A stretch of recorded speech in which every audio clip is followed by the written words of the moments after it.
Okay, today we're going to skip right to number 4. And the fourth greatest shortstop of the 1950s goes to Milwaukee Brave Johnny Logan. In the back half of that decade, Johnny Logan made the All-Star team 4 times in 5 seasons, and in 1957 he helped the Braves win the World Series. Logan was a good fielder with above average range, as he led the league in fielding percentage 3 times and he led the league in assists 4 times. With a bat, Logan had his finest season in 1955 when he led the league with 37 doubles, had a career-high .297 batting average, and he finished that season 11th in MVP voting. For the decade, Logan hit 85 home runs with nearly 500 RBIs. He had nearly 600 runs scored, and he finished the decade with a batting average of .273. The third greatest shortstop of the 1950s goes to Brooklyn Dodger and Hall of Famer Pee Wee Reese. Reese was a 10-time All-Star that finished in the top 10 of MVP voting 8 times, and that was despite spending 3 seasons in the military. Considered by many to be the heart and soul of the 1950s Dodgers teams, the versatile shortstop during various seasons would lead the league in stolen bases, walks, runs scored, fielding percentage, putouts, assists, and double plays. He helped lead the Dodgers to 7 National League pennants, and finally in 1955 they beat the New York Yankees to win the World Series. For the decade, Reese hit 74 home runs with 477 RBIs. He scored over 700 runs, and he had a batting average of .273.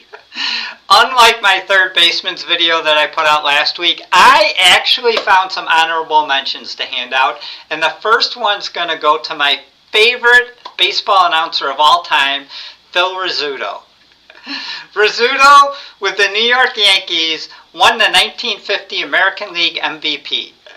He was nicknamed the Scooter because of the way he ran the bases, and at the time of his retirement, he was ranked second all-time in double plays, and he was ranked second all-time in American League fielding percentage.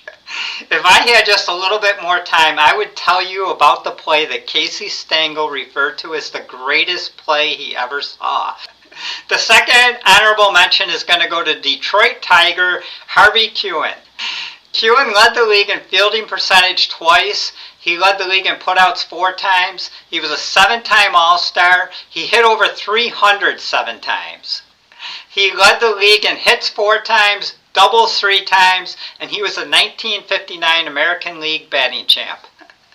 Okay, I have to admit that up until a few days ago, I had never heard of the man that was the second greatest shortstop in the 1950s. He was the 1948 Rookie of the Year. In 1954, he won the World Series with the New York Giants. He was a 3-time All-Star, and his name was Alvin Dark. Dark led the National League 3 times each in both double plays and putouts, and then in 1951 he led the league in double plays, putouts, and assists. That 1951 season was probably Alvin Dark's best season ever, as he also led the league with 41 doubles. He had nearly 200 hits, and he scored 114 runs. For the decade, Alvin Dark hit 116 home runs with over 600 RBIs. He scored nearly 900 runs, and he had a batting average of .289. Despite only playing 6 seasons during the 1950s, the number 1 shortstop of the decade, and it's not even close, Mr. Cub, Ernie Banks.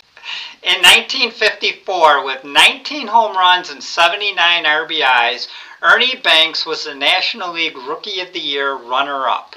Then in 1958, with a league-leading 47 home runs and a league-leading 129 RBIs, Ernie Banks was the National League MVP. Then the very next season in 1959, his 45 home runs and again league-leading 143 RBIs won him his 2nd consecutive MVP award. In the 1950s alone, Ernie Banks led the league in fielding percentage twice. He led the league in RBIs twice. He led the league in games played 5 times. He was a 5-time All-Star, and he hit 40 or more home runs in 4 different seasons. For the decade, which again was only 6 seasons, Banks had 228 home runs with 661 RBIs. He scored nearly 600 runs, and he had a batting average of .295.